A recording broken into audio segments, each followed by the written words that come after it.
En el nombre del Padre, del Hijo y del Espíritu Santo. Sean todos bienvenidos. Les habla su hermano y amigo José Plasencia del canal La Fe de la Iglesia. Y en esta ocasión, hermanos, vamos a estar considerando el tema de el purgatorio desde una perspectiva apologética. Por la brevedad de este formato, no vamos a poder profundizar en cada uno de los aspectos que constituyen este dogma de fe, porque hay que comenzar diciendo que cuando hablamos de la purificación final de las almas, es decir, el purgatorio, verdaderamente estamos hablando de un artículo de la fe cristiana, estamos hablando de una doctrina que ha sido divinamente revelada, es parte del depósito divino y por lo tanto ha sido definido este artículo de fe por la Iglesia Católica, y de ahí que digamos que es un dogma, es algo que no puede ser rebatido, es una doctrina de carácter infalible. Nadie tiene la libertad de rechazar esta doctrina, el purgatorio, la purificación final. Y bueno, vamos a comenzar leyendo lo que nos dice el Catecismo de la Iglesia Católica a este respecto. La purificación final o purgatorio, aquí es importante, cada vez que estemos hablando de purificación final, nos estamos refiriendo de manera sinónima al purgatorio. El purgatorio es una purificación final. Muy bien, y aquí leo el numeral 1030 del Catecismo. Los que mueren en la gracia y en la amistad de Dios, pero imperfectamente purificados, aunque están seguros de su eterna salvación, sufren después de su muerte una purificación, a fin de obtener la santidad necesaria para entrar en la alegría del cielo. Y nótese que dice a fin de obtener la santidad necesaria para entrar en la alegría del cielo, porque recuerden que la Escritura dice que nada impuro puede entrar a la presencia de Dios. Muy bien, continúo con el numeral 1031, como pueden ver también en sus pantallas, numeral 1031. La Iglesia llama purgatorio a esta purificación final de los elegidos, que es completamente distinta del castigo de los condenados, es decir, del infierno. No debe ser confundido el purgatorio con el infierno. La Iglesia ha formulado la doctrina de la fe relativa al purgatorio, sobre todo en los concilios de Florencia. No solo el concilio de Florencia, sino también en el concilio de Trento, y ahí pueden ver la referencia. Ahora, la tradición de la Iglesia, haciendo referencia a ciertos textos de la Escritura, por ejemplo, 1 Corintios 3:15 y 1 de Pedro 1:7, habla de un fuego purificador. Respecto a ciertas faltas ligeras, es necesario creer que antes del juicio existe un fuego purificador, según lo confirma o lo afirma aquel que es la verdad, al decir que si alguno ha pronunciado una blasfemia contra el Espíritu Santo, esto no le será perdonado ni en este siglo, ni en el futuro, es decir, ni en este mundo, ni en el venidero. San Mateo, capítulo 12, verso 31.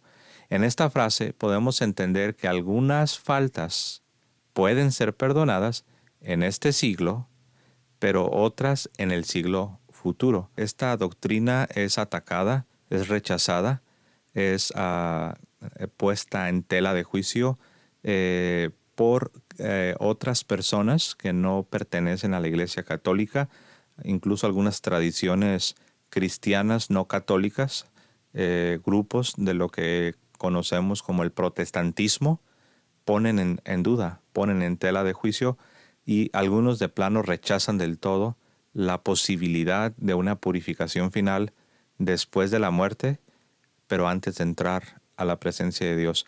Entonces la pregunta es la siguiente: ¿hay una purificación final? Veamos algunos ejemplos en las Sagradas Escrituras que quedarían inconclusos si negamos, si es que se niega, el proceso de la purificación final al que llamamos purgatorio. Esto es importante. Estamos diciendo que hay pasajes en la Sagrada Escritura, hay pasajes en la Biblia que no tendrían sentido o que quedarían inconclusos si es que llegamos a rechazar la doctrina del purgatorio. Y allí es donde los grupos protestantes tienen un dilema, porque hay pasajes en la Escritura que nos hablan de un purgatorio, pero desde una óptica protestante, desde un entendimiento protestante, pues no tienen sentido, no hay una explicación, porque ellos no creen en la purificación final. Muy bien, dicho de otra manera, ¿qué nos enseña la Sagrada Escritura sobre la purificación final? Y aquí vamos a ver la primera escritura. La encontramos en la primera a los Corintios, capítulo 3, versos del 13 al 15, la cual nos dice, el fuego, aquí hablando de esta purificación, el fuego probará la calidad de las obras de cada uno. Si la obra que alguien construyó sobre los cimientos se mantiene, esa persona recibirá una recompensa. Pero si la obra de alguien se quema, esa persona sufrirá castigo. La persona se salvará, pero solo como a través de fuego. Primera a los Corintios, capítulo 3, versos del 13 al 15. Entonces, quiero que noten que se comienza hablando de un fuego que prueba, un fuego que purifica. Y está hablando aquí de la calidad de las obras de cada persona. Ahora, esto de lo que San Pablo está hablando es algo que sucede después de la muerte, claramente, porque el juicio no es a la mitad del camino, el juicio es al final de nuestras vidas. Y vean lo que dice San Pablo en la segunda parte de este párrafo. Pero si la obra de alguien se quema, esa persona sufrirá castigo. Ahora, ese castigo no se refiere a un castigo eterno, no es el infierno. Se está refiriendo a un castigo temporal. ¿Cómo lo sabemos? Por el contexto. Vean lo que dice. Esa persona sufrirá castigo. La persona se salvará. Entonces ahí vemos que no es el infierno, porque la persona sí se va a salvar, pero va a ser castigada temporalmente. Y vean lo que dice después. Pero solo, se va a salvar, pero solo como a través del fuego. Ese es el fuego purificador, esa es la purificación final, ese es el purgatorio. Continuamos con la siguiente escritura. El libro del Apocalipsis, el capítulo 19, versos 7 y 8, lee, llegó la boda del Cordero. Su esposa se ha embellecido. Aquí la esposa es la iglesia, ¿no? El pueblo de Dios. Su esposa se ha embellecido y se le ha concedido vestirse de lino resplandeciente y puro. Recuerden que estamos hablando de purificación. Entonces, la iglesia se le ha concedido que se vista de lino resplandeciente y puro, porque el lino, este lino representa o son, el lino son las buenas obras de los santos. Entonces aquí vemos claramente que cuando los cristianos, cuando el pueblo de Dios, la iglesia, se presenta delante de su esposo, en lo que el libro del Apocalipsis denomina como las bodas del Cordero, la boda del Cordero, se nos habla que los cristianos, los santos, porque así dice, ¿no? Al final, las buenas obras de los santos. Los santos están vestidos de lino resplandeciente y puro.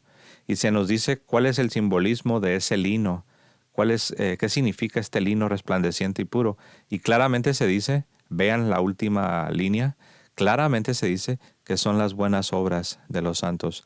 Y aquí es donde se viene abajo el argumento protestante, porque ellos tienen una doctrina de la salvación, una doctrina del perdón de pecados distinta.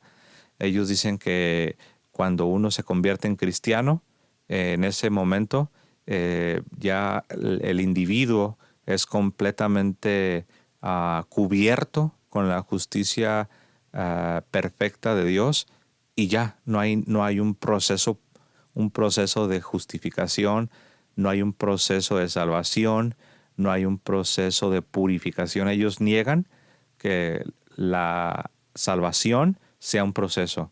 Ellos niegan que la justificación tenga un proceso.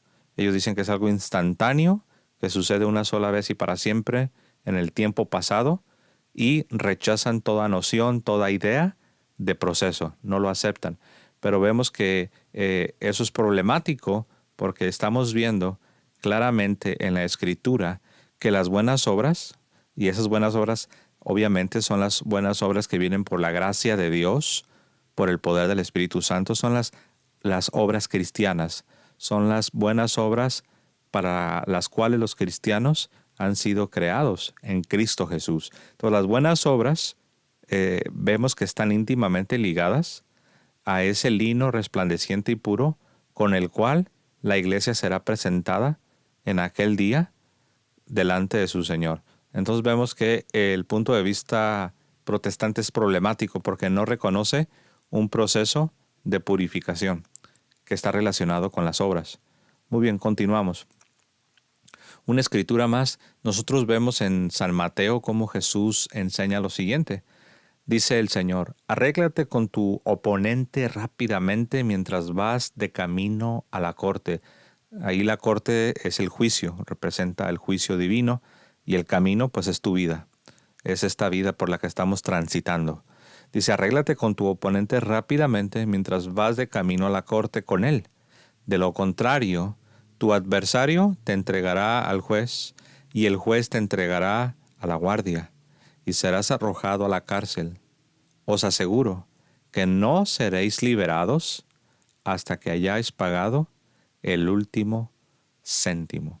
Entonces aquí claramente Jesús advierte acerca de ponernos a cuenta con nuestros hermanos, es decir, buscar la santidad, purificar nuestras vidas mientras estamos de camino a la corte. ¿Y cuál es esa corte? Pues la corte, como ya lo señalé, es el juicio divino. Mientras estamos de camino, se refiere a esta vida temporal, al tiempo que nos es concedido en esta vida temporal. Y el Señor dice que si nosotros nos presentamos delante de la corte con cuentas pendientes, en otras palabras, con impurezas en nuestra alma, dice el Señor, de cierto os digo que seráis entregado a la guardia y dice que seremos arrojados a la cárcel. Y algo interesante es lo que dice el Señor Jesucristo. Dice que en esta cárcel a la cual aquellos que se presenten al juicio de Dios con cuentas pendientes, con impurezas, dice que en esa cárcel van a ser arrojados, pero no de manera eterna. No es un castigo eterno. En otras palabras, no se refiere al infierno, no se está refiriendo al castigo eterno. Se está refiriendo a un castigo, se está refiriendo a una cárcel, pero se está refiriendo a un castigo y a una cárcel temporal. Es una cárcel de la cual sí se puede salir, porque si nosotros prestamos atención al texto que tenemos delante de nosotros, vean lo que dice la última parte cuando dice, os aseguro que no seréis liberados hasta que hayáis pagado el último céntimo. Es decir, sí hay forma de ser liberados, sí hay forma de salir de esta cárcel, pero es necesario que se pague por lo que hayamos hecho mientras estuvimos en el cuerpo, ¿no? Como dice San Pablo en otra parte. Entonces, esto aquí claramente echa al suelo la idea de que no existe la purificación final, echa al suelo la idea de que no existe un castigo temporal, porque es importante que recordemos que cuando hablamos de purificación final, necesariamente debemos también considerar la idea bíblica de un castigo o de penas temporales, consecuencias temporales por los pecados, que aunque ya están perdonados, aunque ya somos perdonados, aunque somos cristianos, si nos alcanza la muerte y aún hay consecuencias, aún hay impurezas en nuestras almas, pues esas consecuencias, esas impurezas traen una pena temporal, un castigo temporal, y a eso se refiere el Señor Jesucristo. Continuamos con el siguiente pasaje de la Sagrada Escritura. En Mateo capítulo 18, el Señor dice, esto es parte de una parábola, pero recuerden que las parábolas tienen el propósito de enseñar, y este es el verbo de Dios enseñando. Jesucristo, la segunda persona de la Santísima Trinidad, el cual dice, ¿no deberíais haberte apiadado de tu compañero como yo me he apiadado de ti? Entonces su amo, enfadado, lo entregó a los verdugos hasta que pagara toda la deuda. Y dice el Señor Jesucristo, así hará mi Padre Celestial con vosotros, si cada uno de vosotros no perdona de corazón a su hermano. Entonces, este es otro pasaje que nos habla también de dar cuentas al amo, en este caso es Dios en la parábola, dar cuentas a Dios, y también nos habla de un castigo, pero no es un castigo eterno, porque aquí Jesucristo no se está dirigiendo a los paganos o a los incrédulos que rechazan la gracia divina. Aquí se está dirigiendo a los discípulos, aquellos que necesitan poner en práctica el Evangelio. Y dice el Señor que de esta forma que Él ilustra en esta parábola, dice, así mi Padre Celestial hará con vosotros si cada uno de vosotros no perdona de corazón a su hermano. Una escritura más. Esta está en 2 Corintios capítulo 7. Por tanto, amados, teniendo estas promesas, limpiémonos de toda inmundicia de la carne y del espíritu, perfeccionando la santidad en el temor de Dios. ¿Sí notan cómo se habla aquí de ser limpiado de toda inmundicia, tanto de la carne como del espíritu? Y noten lo que sigue. Lo que sigue es muy interesante. Dice San Pablo, perfeccionando la santidad. Noten este lenguaje, perfeccionando la santidad. Y aquí regreso con ustedes. Este lenguaje también echa al suelo la doctrina protestante. Recuerdan que yo les expliqué cómo ellos dicen que cuando uno se hace cristiano, entonces uno es cubierto con la justicia de Dios de manera plena y perfecta, y dicen que esta perfección, esta plenitud que le es impuesta al que se hace cristiano, no crean que es como lo enseña la iglesia. La iglesia también enseña que cuando nosotros nos convertimos, cuando una persona recibe la gracia de Dios por el bautismo, esta persona es limpia, es lavada completamente, nace de nuevo, recibe la vida de Dios de una manera plena y perfecta. Pero la Iglesia Católica también nos enseña que nosotros, a causa de nuestra desobediencia, pecamos. Y también nos enseña que hay un proceso, debemos de crecer. Esa justificación debe crecer en nosotros. Esa justificación debe crecer. Y lo hacemos por la obediencia a los mandamientos de Dios, por la obediencia al Evangelio de Jesucristo. Y dependiendo de nuestra obediencia, dependiendo de nuestra respuesta a la gracia de Dios, es conforme vamos a ir avanzando. Bueno, la postura protestante rechaza esto. Ellos dicen que no, ya tienes toda la perfección, ya tienes toda la plenitud, y esto es algo que no depende de tu respuesta, no depende de tu obediencia al Evangelio. Vean cómo San Pablo habla de perfeccionar la santidad. Uno pudiera preguntarse, ¿cómo es posible eso? ¿Acaso es posible que la santidad se perfeccione? Bueno, de acuerdo a San Pablo, sí. Y nos dice cómo. Dice, perfeccionando la santidad en el temor de Dios. Tememos a Dios cuando nos apartamos del mal. Tememos a Dios cuando le decimos no al pecado.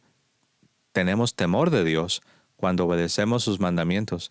Y cuando hacemos eso, cuando tenemos temor de Dios, nos apartamos del mal, obedecemos los mandamientos divinos, es entonces que estamos perfeccionando la santidad que Dios nos dio cuando nos recibió como sus hijos por medio de la gracia del bautismo. Entonces, claramente es así como vamos a ser limpios de toda inmundicia de la carne y del espíritu.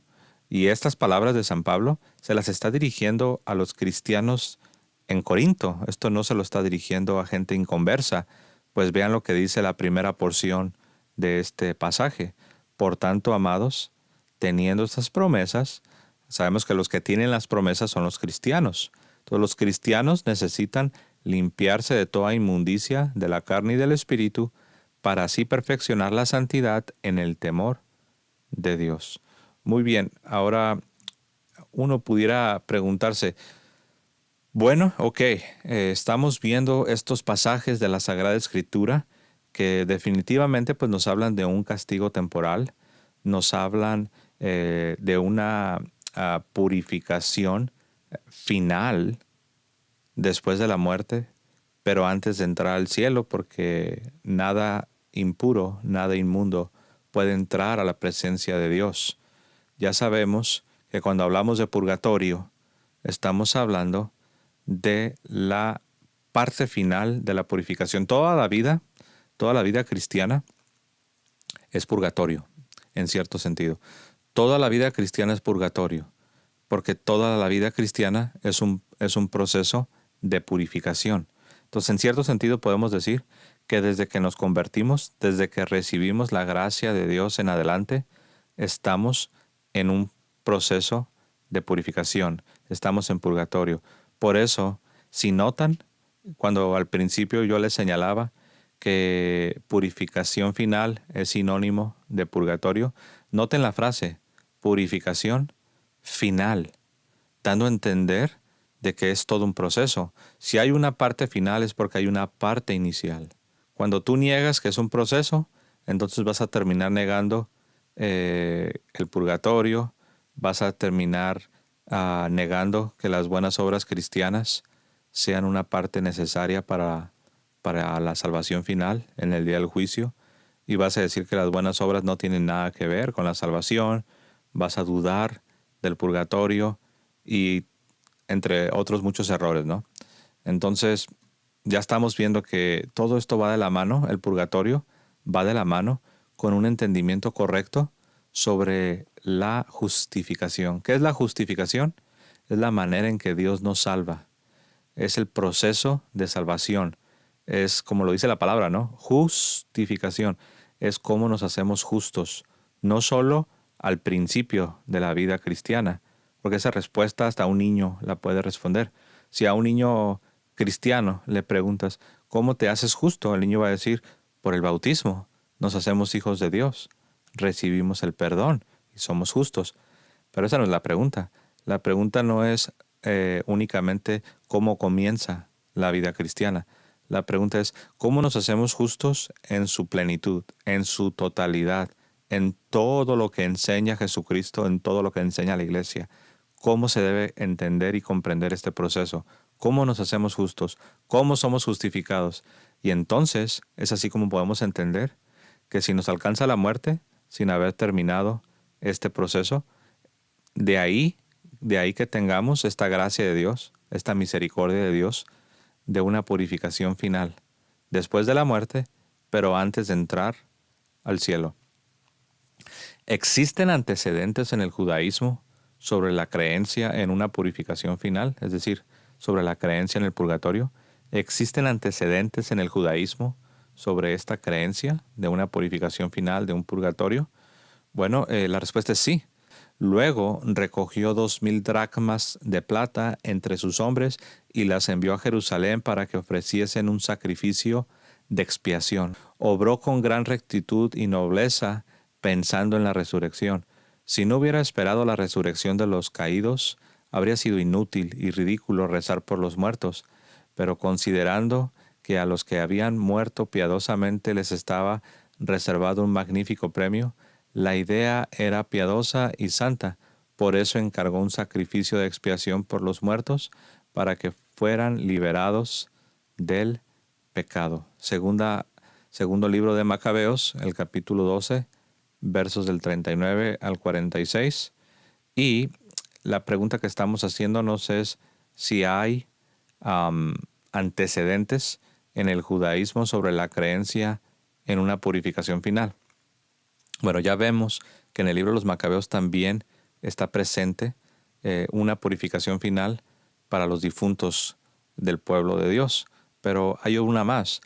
Eh, Hay un escrito que es también de los judíos. Son los judíos de la diáspora, particularmente los judíos que llegaron a Alejandría, en lo que en tiempos modernos llamamos Egipto. Los judíos que se asentaron en Alejandría, en el moderno Egipto, escriben literatura, y parte de esa literatura es el libro conocido como el libro de Enoc. El libro de Enoc, que no es un libro canónico, no es parte de la Sagrada Escritura, pero sí es un libro muy importante. De hecho, algunas comunidades coptas hasta el día de hoy en Egipto consideran el libro de Enoc como parte de sus escrituras, aunque sabemos que no es un libro inspirado, no pertenece al canon de la Biblia. Vean lo que dice Enoc.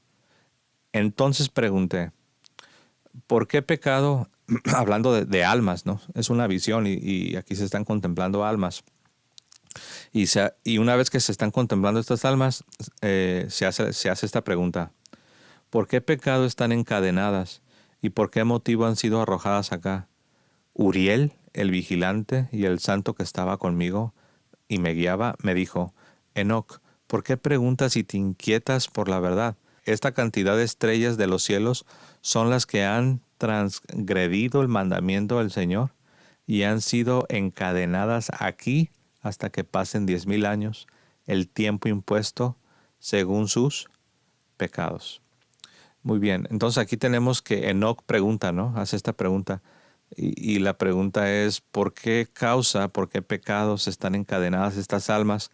¿Cuál es el motivo que han sido arrojadas en este lugar? Y el ángel que le está contestando a Enoc en esta visión, que se le llama un vigilante, ¿no? Eh, Le dice, ¿no? Dice, no, ¿por qué preguntas si te inquietas por la verdad? Esta cantidad de estrellas de los cielos, se refiere a las almas, esta cantidad de estrellas de los cielos son las que han transgredido el mandamiento del Señor y han sido encadenadas aquí hasta que pasen 10,000 años el tiempo impuesto según sus pecados. Entonces, ¿qué estamos viendo aquí, hermanos? Voy a regresar con ustedes. Lo que estamos viendo es que la idea de una purificación final ah, la vemos presente en el Nuevo Testamento. Obviamente, como vimos al inicio, la enseña la iglesia, pero no es un invento, no es algo que la iglesia lo inventó mucho tiempo después, sino que aún antes de la venida del Mesías ya está presente tanto en el Antiguo Testamento como en otra literatura de los judíos de la diáspora. La diáspora se refiere a cómo muchos judíos tuvieron que salir de su tierra y fueron dispersados por eh, todo el mundo de los tiempos bíblicos, que incluía el imperio griego, el imperio romano, y los judíos que llegan a Alejandría en Egipto escriben literatura.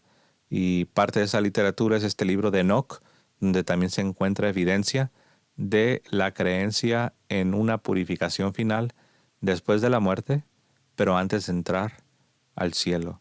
Entonces, esto nos debe indicar que sería algo muy absurdo afirmar para un protestante que la Iglesia Católica inventó este lugar o esta doctrina del purgatorio. ¿Por qué? Porque ya estaba en el Antiguo Testamento, porque aún los judíos de la diáspora también dejaron testimonio, porque en el mismo Nuevo Testamento, el mismo Señor Jesucristo, el mismo San Pablo, nos hablan de una purificación final después de la muerte, pero antes de entrar al cielo. Entonces, claramente vemos que para que alguien afirme que esto es un invento de hombres, que es algo que la Iglesia Católica fabricó, se necesita demasiado. Se necesita cerrar los ojos ante el testimonio del Nuevo Testamento, cerrar los ojos ante el testimonio del Antiguo Testamento, cerrar los ojos ante el testimonio de los judíos de la diáspora y, como vamos a ver más adelante, incluso pues cerrar los ojos ante el testimonio de los padres de la iglesia, ¿no? Y hablando bueno, antes de ir a los padres de la iglesia, les quiero mostrar algo. Muy bien. Les voy a mostrar lo que los rabinos judíos de la actualidad han comentado sobre esta creencia en una purificación final después de la muerte, pero antes de entrar al cielo. Y les voy a dar lectura.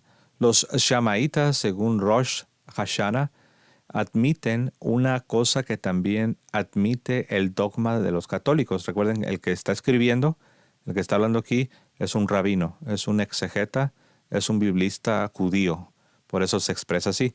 Y hablando de los shamaitas, que son judíos de los primeros, del tiempo de Cristo y de los primeros siglos, dice, ellos admiten una cosa que también admite el dogma de los católicos, el purgatorio.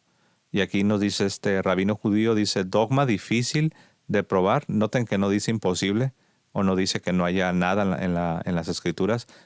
Simplemente está diciendo dogma difícil de probar por textos escriturísticos. Los hombres, según la escuela de Shammai, si son totalmente justos, resucitan para la gloria.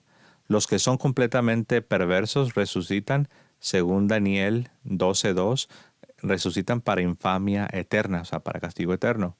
Y los que ocupan una situación intermedia van a la gehenna por un tiempo y después de ser atormentados resucitan de nuevo, fundan la existencia de tal purgatorio en Zacarías 13:9. ¿Y qué dice Zacarías 13:9? Y yo traeré la tercera parte a través del fuego, y los refinaré, o en otras traducciones dice purificaré, y los purificaré como se refina la plata, y los depuraré como se depura el oro. Y aquí voy a continuar. La razón de que la escuela de Shammai admitiera el purgatorio es la afirmación de Daniel 12:2, el cual dice, muchos de los que duermen resucitan.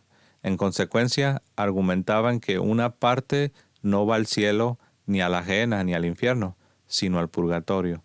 Para esta escuela, el purgatorio es la misma gehenna. La única diferencia es que el purgatorio es Gehenna temporal. La doctrina católica tiene buen cuidado en subrayar que el purgatorio no es un infierno temporal. Entonces, ¿cuál es la diferencia entre estos shamaitas judíos del tiempo de Cristo y lo que enseña la iglesia? La diferencia es que estos judíos shamaitas, ellos pensaban que el purgatorio era una especie de infierno a corto plazo, como un infierno temporal, y no es precisamente así. La iglesia, acá regreso con ustedes, la iglesia, como bien señala este rabino judío, la iglesia católica ha tenido el buen cuidado de señalar que el purgatorio, con todo y sus penas temporales, con todo y su castigo temporal, no debe ser considerado un infierno. No es un infierno. Entonces, el error que cometieron los shamaitas es pensar que era como un mini infierno, como un infierno temporal. Ese es el error. Pero en lo que sí están correctos los shamaitas es en reconocer la necesidad de una purificación final, después de la muerte, pero antes de entrar al cielo.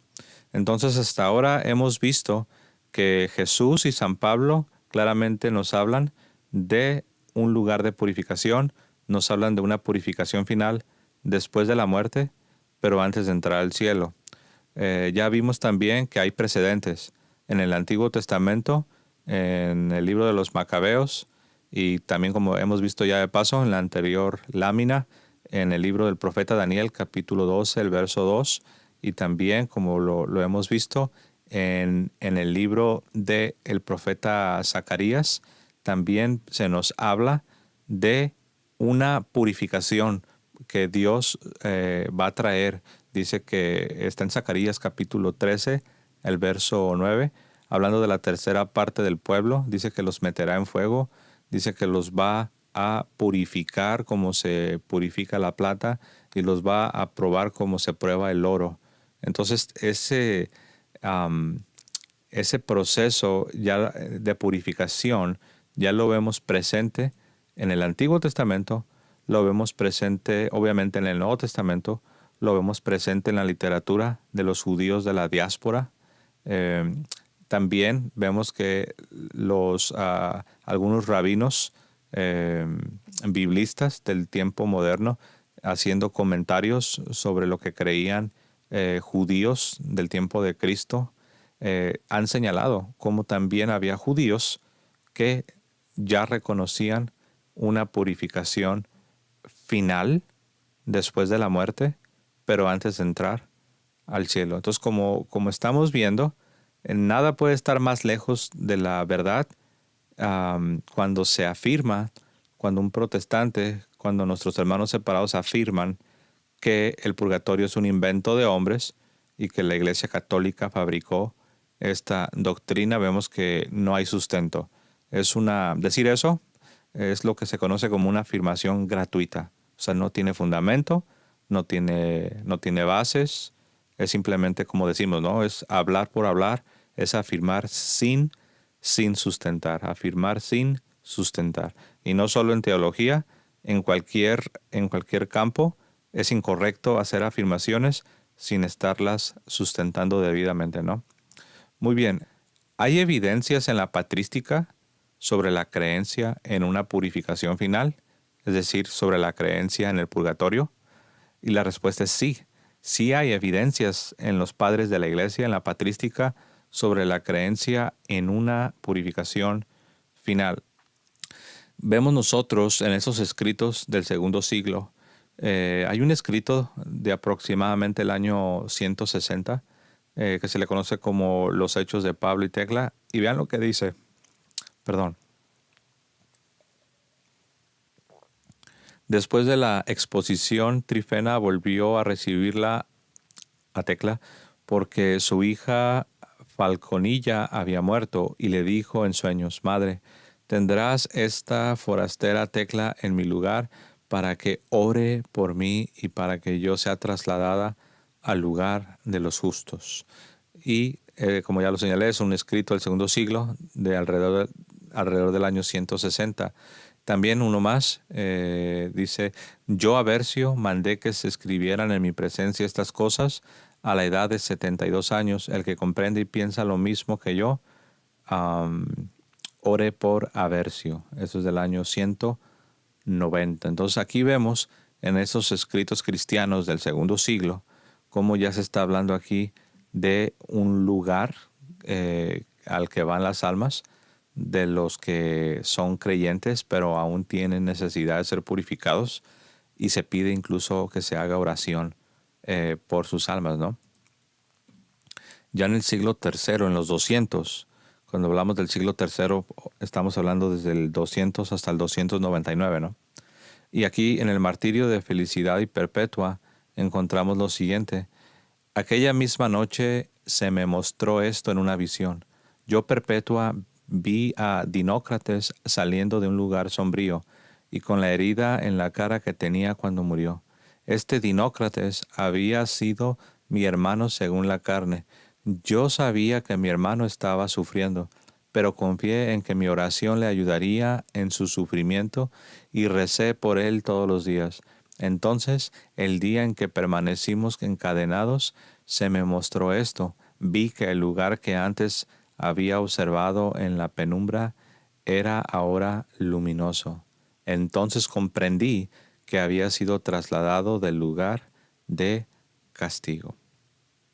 Una más, Tertuliano de Cartago.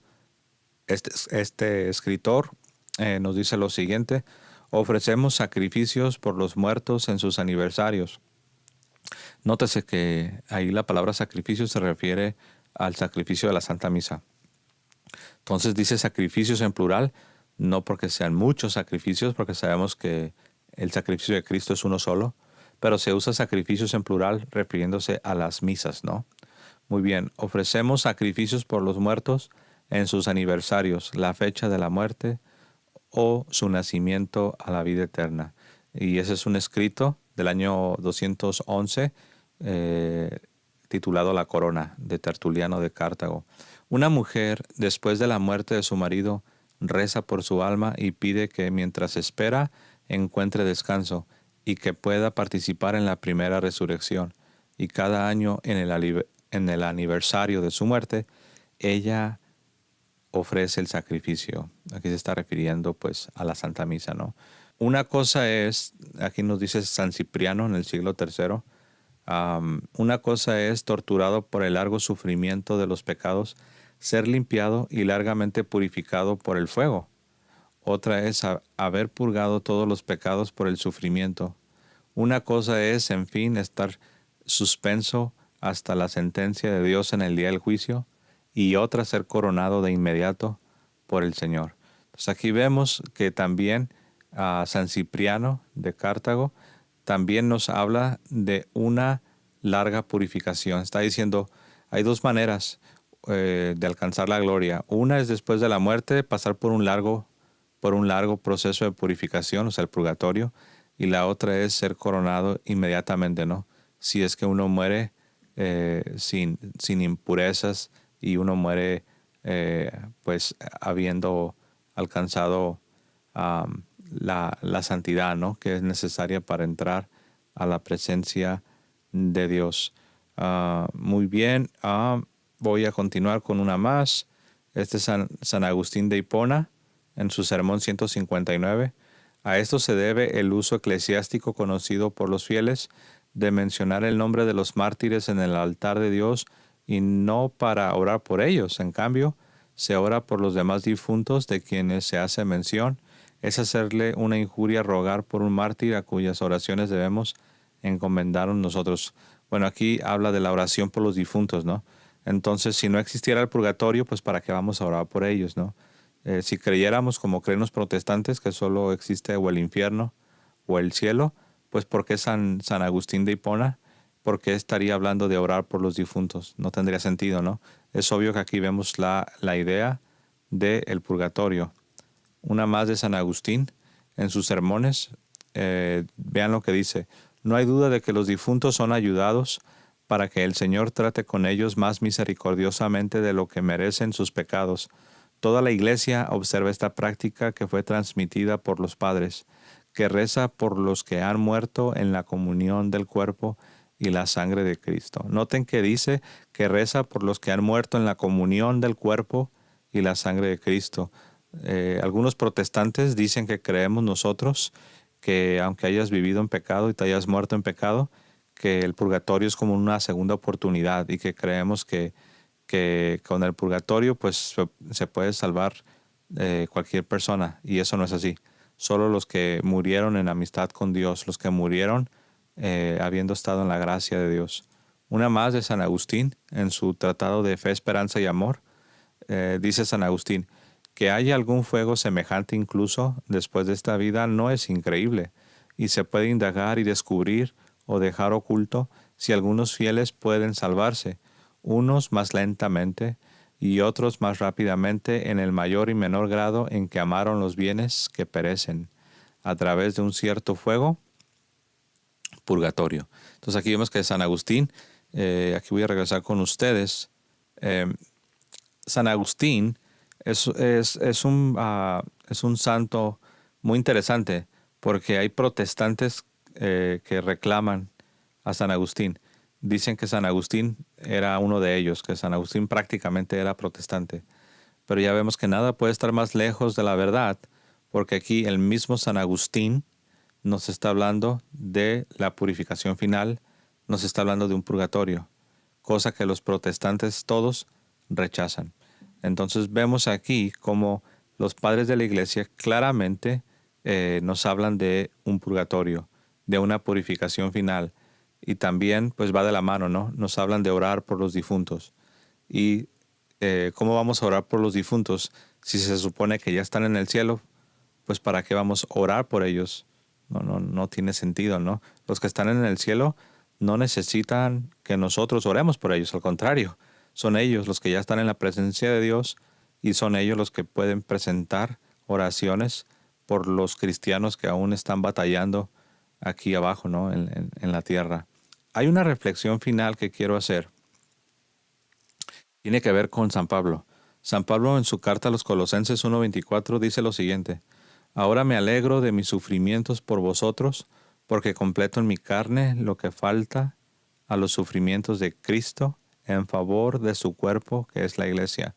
Ahora, esto porque es importante, alguno dirá, alguno se preguntará, ¿qué tiene que ver esto con el purgatorio? Miren, los protestantes, uno de los argumentos que usan constantemente contra la doctrina del purgatorio es el siguiente. Ellos dicen, ustedes, católicos, al creer en el purgatorio, ustedes en realidad no creen en la suficiencia de la obra redentora de Cristo. Fíjense lo que dice San Pablo. Es como si dijese, y aquí voy a parafrasear un poco, porque gracias a estos sufrimientos estoy completando en mi carne, o sea, en mi cuerpo, en mi vida, completo en mi carne lo que falta a los sufrimientos de Cristo. Vean lo que dice, completo. ¿Por qué dice completo? Los protestantes, ¿de qué nos acusan? Los protestantes nos acusan de decir que la obra de Cristo no está completa, cosa que es falsa, porque nosotros creemos que la obra de Cristo es completa. Sin embargo, en lo que tiene que ver con la aplicación, en lo que tiene que ver con la vida cristiana, en lo que tiene que ver con la realidad de que aún pecamos, aún fallamos, aún todavía estamos caminando hacia la plenitud, hacia la perfección. En lo que tiene que ver con la experiencia cristiana, aún hay cosas que son necesarias. Por eso San Pablo, vean lo que dice, ahora me alegro de mis sufrimientos por vosotros, porque completo en mi carne, en mi vida, en mi cuerpo, lo que falta a los sufrimientos de Cristo, ¿en favor de quién? En favor de su cuerpo, que es la iglesia. Entonces, nosotros vemos cómo el mismo San Pablo, que sí creía en la suficiencia de la obra de Cristo, San Pablo sí creía que la obra de Cristo era completa y era perfecta, al igual que los católicos. Sin embargo, el mismo San Pablo, que sí creía en la suficiencia de la obra de Cristo, él también reconocía que la manera en que esa suficiencia de Cristo, la manera en que esa plenitud y esa perfección del sacrificio de Jesucristo, la manera en que eso se aplica, la manera en que eso se administra, sí lleva un proceso, sí requiere del aspecto temporal, porque recuerden que los seres humanos no vivimos en la eternidad. Por eso es que San Pablo dice, me alegro de mis sufrimientos. Dice, porque estoy completando en mi carne, en mi cuerpo, los sufrimientos de Cristo en beneficio de ustedes, en beneficio de la iglesia. Entonces, hermanos, vemos que el problema o uno de los problemas de los protestantes es que no entienden que a pesar de que la obra de Cristo está completa, es perfecta, sin embargo, desde el punto de vista temporal, desde el punto de vista humano, es necesario un proceso. Desde el punto de vista humano, es necesario que esa perfección de Cristo, esa plenitud de Cristo, se nos vaya aplicando en el tiempo. Por eso San Pablo no tenía problemas para decir que su santidad, porque cuando él habla de sus sufrimientos, está hablando de sufrimientos redentores, está hablando de sufrimientos que tienen que ver con la santidad, porque conducen o resultan en la salvación de los creyentes y, como dijo él, en beneficio de su cuerpo, que es la iglesia.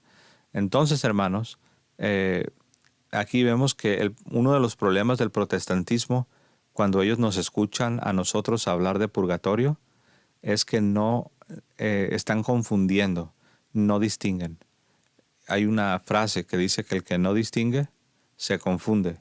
Entonces ellos no distinguen entre la obra que Cristo hizo en la cruz, que es completa, que es perfecta, que es suficiente, y la aplicación de los beneficios que Cristo ganó para todo su pueblo. Entonces, el purgatorio no tiene que ver con que si es o no es perfecta la obra de Cristo en el Calvario. El purgatorio tiene que ver con la aplicación de esos beneficios, con la aplicación de esa salvación, de esa purificación, con la aplicación de esa santidad a nosotros. Y por eso San Pablo habla en ese lenguaje, que sus sufrimientos completan lo que falta a los sufrimientos de Cristo. Entonces yo quise cerrar de esta manera porque yo creo que este lenguaje de San Pablo, si uno quiere ayudar a los protestantes, si uno quiere ayudar a las personas que quieren poner en duda la doctrina del purgatorio, diciendo que nosotros al creer el purgatorio estamos automáticamente afirmando que la obra de Cristo es insuficiente, muéstrenle este pasaje. Este pasaje claramente ilustra que aunque San Pablo sí creía en la suficiencia de la obra de Cristo, sí creía en la perfección de la obra de Cristo, el mismo San Pablo al mismo tiempo reconocía que esa obra perfecta tiene que ser aplicada, tiene que ser administrada. Y eso toma tiempo, eso toma un proceso. Por eso él habla de esta manera. Me alegro de mis sufrimientos por vosotros, porque completo en mi carne lo que falta.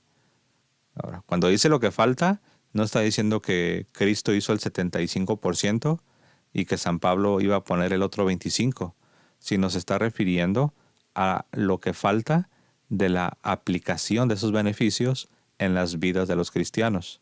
Completo en mi carne lo que falta a los sufrimientos de Cristo en favor de su cuerpo, que es la iglesia. Entonces, claramente vemos que no hay ningún problema con la doctrina del purgatorio cuando uno estudia lo que dice el Nuevo Testamento, lo que dice el Antiguo Testamento, lo que creían los judíos del tiempo de Jesús en la diáspora, cuando uno analiza lo que aún los rabinos judíos de nuestro tiempo moderno han comentado, cuando uno presta atención al mismo testimonio de los padres de la iglesia, la patrística, entonces vemos, hermanos, que toda la doctrina que la Iglesia Católica enseña está 100% fundamentada, ha recibido toda la enseñanza precisamente del Cristo mismo, de los apóstoles, de los discípulos de los apóstoles que son los padres de la Iglesia.